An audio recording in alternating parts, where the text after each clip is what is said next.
Student, you are watching the educational channel Munmun Bhakta tutorial and I have presented before you with lesson 10 of English translation and grammar. So be ready with your notebook and pen and I just come to the point.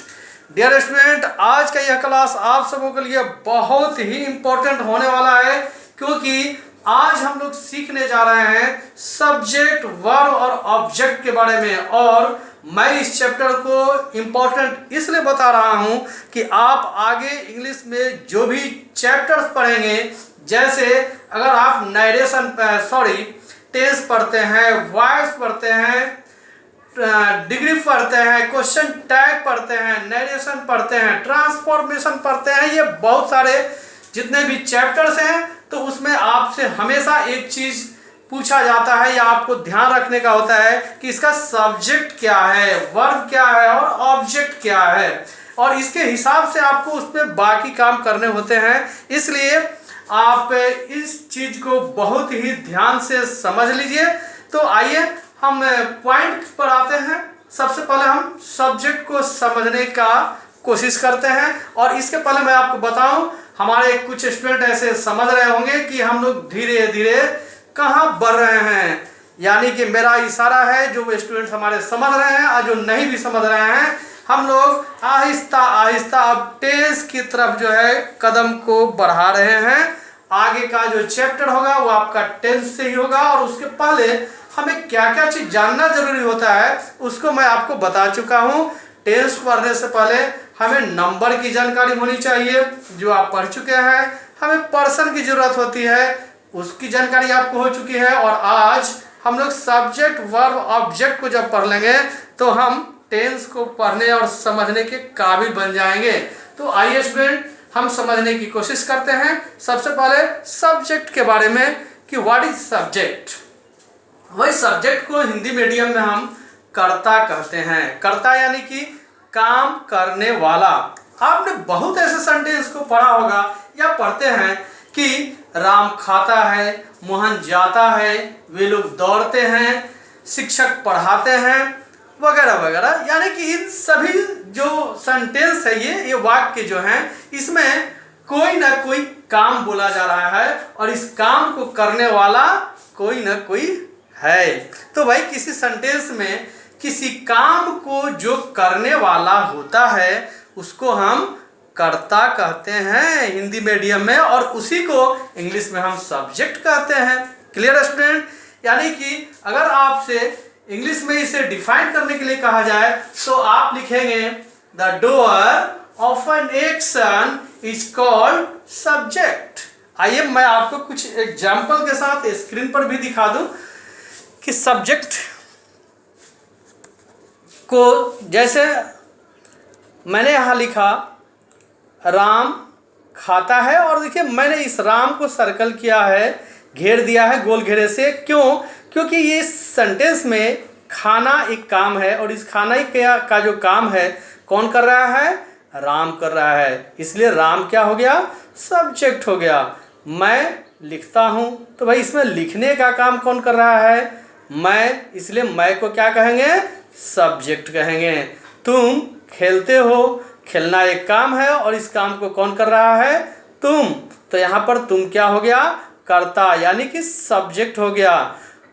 और लड़के दौड़ते हैं, दौड़ना भी एक काम है और इस दौड़ने का काम कौन करता है? भाई लड़के करते हैं, इसलिए लड़के को हम क्या कहेंगे? सब्जेक्ट। मैंने सब्जेक्ट लिखकर ऊपर एरो किया, यानी कि ये सभी वर्ड राम, मैं, तुम, लड़के, ये सब्जेक्ट है, यानी कि करता है, ये काम को कर रहे हैं, तो काम को करने वाला सब्जेक्ट कहलाता है। Clear student? सामने आप इंग्लिश ट्रांसलेशन भी इसका देख रहे हैं, लेकिन अभी हमें उससे ज़रूरत नहीं है कि कौन कैसे बना, उसको आप आगे समझेंगे। तो मुझे अभी सब्जेक्ट को ध्यान में रखना है कि तो हिंदी के किसी भी सेंटेंस को आप पढ़ें, बड़ा से बड़ा सेंटेंस भी हो, उसमें अगर आप सब्जेक्ट नहीं पहचान पाते हैं ना, तो मैं आपको एक ट्रिक बता रहा हूँ। उसमें जो क्रिया है, जो काम है, जो वर्ब है, उसके पास जाकर एक क्वेश्चन कीजिए, कौन खाता है? कोई ना कोई जवाब आपके दिमाग में मिलेगा। कौन पढ़ता है? कौन पढ़ाता है? कौन जाता है? कौन आता है? कौन बोलते हैं? कौन दौड़ते हैं? वगैरह वगैरह, और इसका जो भी जवाब आपको मिल जाए ना, वह वर्ड आपका सब्जेक्ट हो गया। कुछ बड़ा सेंटेंस मैं लेता हूँ। बिहार के लोग भोजपुरी बोलते हैं। भाई कौन बोलते हैं? बिहार के लोग। तो यहाँ पर बिहार के लोग जो वर्ड हो गया, द पीपुल ऑफ इंडिया, ये आपका सब्जेक्ट हो गया। Clear student? तो मैं अब आगे चलूँ। आगे हम चर्चा करते हैं वर्ब के बारे में, यानी कि जिसको हिंदी मीडियम हम क्रिया कहते हैं। क्रिया मतलब कि काम। वैसे सभी वर्ड जिसको पढ़ने से हमें किसी काम के होने या करने का बोध होता है, ऐसे सभी वर्ड जो हैं वो वर्ब्स कहे जाते हैं। हम उसे इस तरह से भी कहते हैं कि verb is a doing word, या इसको दूसरे तरीके से ऐसे भी आप डिफाइन कर सकते हैं कि verbs express an action. Verb किसी एक्शन को, किसी क्रिया को, किसी काम का बोध कराता है। For example you can say eat, right, play, run, go, come, read, teach etcetera. ये सभी वर्ड जो है आना, जाना, खाना, पढ़ना, लिखना, हंसना, दौड़ना, कमाना, खर्च करना, रोना, हंसना, ये सभी किसी काम का बोध कराते हैं, और इसे हम क्रिया कहते हैं हिंदी मीडियम में, और इंग्लिश मीडियम में इसे वर्ब्स कहते हैं। Clear student? आपको मैं पहले के एग्जाम्पल से भी दिखा रहा हूँ, जो मैंने आपको दिखाया यहाँ पर कि राम खाता है, तो इसमें राम को तो आप समझ गए कि सब्जेक्ट है, और खाता है क्या है भाई? खाना एक काम है, ये वर्ब है। उसी तरह से लिखता है, वर्ब है। खेलते हैं, दौड़ते हैं यानी कि दौड़ना, ये सब क्या है? वर्ब है। मैंने वर्ब्स लिखकर ऊपर एरो ऐसे किया कि इस लाइन के सभी ऊपर के वर्ड जो है वर्ब्स कहे जाते हैं।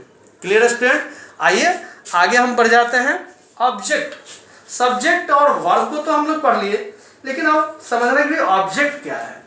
ऑब्जेक्ट को हिंदी मीडियम में हम कर्म कहते हैं, यानी कि किसी सेंटेंस में काम को करने वाला तो सब्जेक्ट हो गया, जो उसमें काम है वो आपका वर्ब हो गया। लेकिन ऑब्जेक्ट क्या है? तो काम जो उस सेंटेंस में लिखा होता है ना, उस काम का असर जिस पर पड़ता है उसको हम ऑब्जेक्ट कहते हैं। जैसे अगर कहा जाए राम एक आम खाता है, तो भाई राम तो सब्जेक्ट है, क्योंकि काम करने वाला है, खाने के काम वो कर रहा है। खाता है क्या है? वो वर्ब है। और क्या खाता है? तो एक आम को खाता है, इसलिए एक आम जो है वहाँ ऑब्जेक्ट कहा जाएगा। Clear student? फिर दूसरा एग्जाम्पल लेते हैं। मैं एक पत्र लिखता हूँ, तो मैं तो सब्जेक्ट हो गया, लिखता हूँ वर्ब हो गया, और क्या लिखता हूँ? एक पत्र, तो एक पत्र क्या हो गया? हमारा ऑब्जेक्ट हो गया। आप इसे स्क्रीन पर भी देख सकते हैं। ऑब्जेक्ट के बारे में मैंने ऑब्जेक्ट को डिफाइन कर दिया है। राम एक आम खाता है, तो ये एक आम मैंने सर्कल किया, क्योंकि सेंटेंस में एक आम खाने का असर जो है, फल जो है एक आम पर जाता है, इसलिए एक आम क्या हो गया? आपका ऑब्जेक्ट हो गया। उसी तरह से मैं एक पत्र लिखता हूँ, लिखने का असर एक पत्र पर जा रहा है, इसलिए एक पत्र जो है आपका ऑब्जेक्ट हो गया। वह एक पेड़ काटता है, क्या काटता है भाई? तो एक पेड़, इसलिए एक पेड़ जो है आपका ऑब्जेक्ट हो गया। तो क्रिया के फल का जो भोक्ता होता है, या क्रिया के फल का असर जहाँ पड़ता है, उसे हम ऑब्जेक्ट कहते हैं। In English you can define it, the receiver of an action is called object. Clear student? और एक चीज मैं आपको एक चार्ट दूंगा, जिसे आपको खूब अच्छी तरह से याद कर लेना है। इस चार्ट का हम लोग जब टेंस पढ़ेंगे, तो टेंस के हर लगभग सभी टेंस तो नहीं कहेंगे, लेकिन अधिकांश में इसका जरूरत पड़ेगा। आगे आप वॉइस पढ़ेंगे, उसमें भी इस चार्ट का जरूरत पड़ेगा, जिसे हम नंबर पर्सन का चार्ट कहते हैं। उसको मैंने आपको नंबर पर्सन जब पढ़ाया था उसमें बता दिया था कि फर्स्ट पर्सन सिंगुलर नंबर आई होता है और प्लूरल नंबर वी होता है। उस चार्ट को आप याद कर लेंगे अच्छी तरह से। दूसरी चीज है यहाँ पर कि जब सब्जेक्ट और ऑब्जेक्ट की चर्चा हुई है, तो कुछ ऐसे वर्ड हैं जिसके सब्जेक्ट और ऑब्जेक्ट फॉर्म को आपको याद कर लेना है, इसलिए आप इसको स्क्रीन से नोट करेंगे।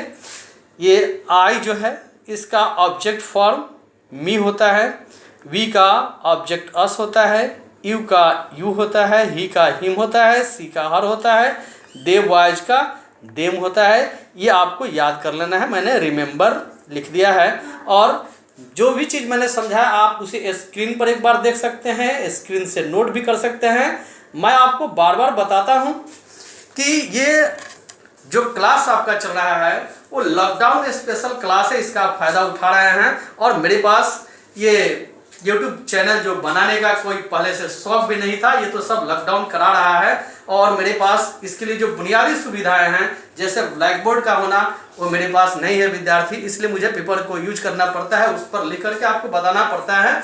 अगर मेरे पास बोर्ड होता तो मुझे उस पर लिखना पड़ता। और दूसरी चीज़ ये है कि और भी जो बुनियादी सुविधाएं होती हैं इसको बनाने के लिए मैंने तो कभी सोचा नहीं था कि मुझे इस तरह से चैनल पर बनाना पड़ेगा आपके लिए। और जो बुनियादी इसकी सुविधाएं की मैंने बात की वो मेरे पास नहीं है। जैसे कि इसमें बहुत सारी चीज़ें होती हैं जो हम जितने भी एजुकेशन चैनल लोग बनाते हैं, जो वीडियोज बनाते हैं, उसमें बहुत सारे चीज़ होते हैं। जैसे एक अच्छा कैमरा का भी होना या एक अच्छा मोबाइल का होना, वो भी मेरे पास नहीं है। और ये ट्राइपॉड का होना, फिर उसके बाद लाइट अरेंजमेंट का होना, मतलब एक तरह का स्टूडियो टाइप का जो लोग ये पेशेवर है, कमर्शियल टाइप के लोग जो हैं जो इसको करते हैं वो ये सारी व्यवस्थाओं को रखते हैं। मैं तो एक साधारण सा मोबाइल फ़ोन यूज करता हूं जो मेरे पास है, मैं उसी को यूज कर रहा हूं। और मेरा ये उद्देश्य है कि मेरा जो मैटर है, जो लॉकडाउन में आपके क्लासेज बंद हैं, स्कूल बंद हैं, कॉलेजेस बंद हैं, इसमें आपका पढ़ाई लॉकडाउन न हो, ये मैटर जो मैं अभी आपको बता रहा हूँ, मेरी जो जानकारी हो आप तक किसी तरह से पहुँच जाए। अगर इस चीज़ को आप पसंद करते हैं और आप चाहेंगे कि ये चैनल आपका चलता रहे तो मैं इन सभी सुविधाओं को लेकर के आपके लिए बहुत ही अच्छा बेहतरीन तरीके से पेश करूंगा, आपको भी अच्छा लगेगा। और मैं भी देखूंगा कि अगर मेरे सब्सक्राइबर, मेरे स्टूडेंट बढ़ रहे हैं, इस चैनल पर अधिक संख्या में होते जा रहे हैं, तो मेरा भी मन होगा कि इस चैनल को क्यों ना चलाया जाए आप लोगों के लिए, क्योंकि ये जो चैनल है फ्री ऑफ कॉस्ट है विद्यार्थी। और मैंने आपको बताया है कि आप हमारे साथ 60 डेज का 60 क्लास करेंगे और उसके बाद आपको इंग्लिश के बारे में और ग्रामर के बारे में बहुत अच्छी जानकारी मिलेगी। चलिए आज हम आपको एक होमवर्क देते हैं, इसलिए चैनल अगर अच्छा लग रहा है तो आप दोस्तों में शेयर करें और अधिक से अधिक इस चैनल को सब्सक्राइब करें, अधिक से अधिक दोस्तों को जोड़ें। आगे आपका होमवर्क है, मैं कुछ सेंटेंस आपको दे रहा हूं, उस सेंटेंस में आपको पहचानना है कि सब्जेक्ट जो है उसको अंडरलाइन करके एस लिखना है, उसके नीचे जो वर्ब है उसको अंडरलाइन करके भी लिख देना है, और जो ऑब्जेक्ट दिख रहा है उसके नीचे आपको ओ लिख देना है। Clear student? मैं सेंटेंस को बोल दे रहा हूँ, स्क्रीन पर आपको एक बार दिखा दे रहा हूँ। ये सभी सेंटेंस 20 सेंटेंस है और इस 20 सेंटेंस को अंडरलाइन करना है और आपको सब्जेक्ट वर्ब ऑब्जेक्ट लिखना है। एक मैंने आपको कर दिया है, मैं फटाफट कुछ सेंटेंस को पढ़ दे रहा हूँ। तुम जाते हो, वह नहाता है, लोग हिंदी बोलते हैं, तुम्हारा भाई एक किताब खरीदता है, मेरे पिताजी चाय पीते हैं, वे लोग अंग्रेजी जानते हैं, कुत्ते मांस खाते हैं, राधा की माँ रोटियां पकाती है, मैं पढ़ाता हूँ, बिहार के लोग भोजपुरी बोलते हैं, गाय दूध देती है, सरकार गरीबों की मदद करती है, अमेरिका के लोग अंग्रेजी बोलते हैं, गांव के बच्चे इस मैदान में क्रिकेट खेलते हैं, सरकार ने कहा कि देश में कोरोना के मरीजों की संख्या तेजी से बढ़ रही है, भारत के प्रधानमंत्री श्री नरेंद्र मोदी ने कहा कि लोगों को सामाजिक दूरी का पालन करना चाहिए, योग गुरु रामदेव बाबा ने कोरोना की दवा कोरोनिल बनाई, यह दवा कोरोना को 1 सप्ताह में ठीक करती है। उन्होंने कहा कि मैं एलोपैथ की शिकायत नहीं करता, लेकिन आयुर्वेद सदियों से सभी प्रकार के रोगों का इलाज करता रहा है। छपरा के होम्योपैथ के चिकित्सक डॉक्टर RV सिंह ने भी कोरोना के दवा की खोज की। आपको ये सभी सेंटेंस जो है ना, इसमें सब्जेक्ट वर्ब और ऑब्जेक्ट को अगर खोज पाते हैं तो समझिए कि आपका प्रोग्रेस बहुत ही अच्छा चल रहा है। और ये जितने भी सेंटेंस है, बल्कि इससे बहुत बड़े बड़े सेंटेंस को आप इंग्लिश में ट्रांसलेट करेंगे। जुड़े रहिए इस चैनल के साथ और देखते रहिए मुनमुन वक्ता ट्यूटोरियल को। Thank you for watching the video and attending the class.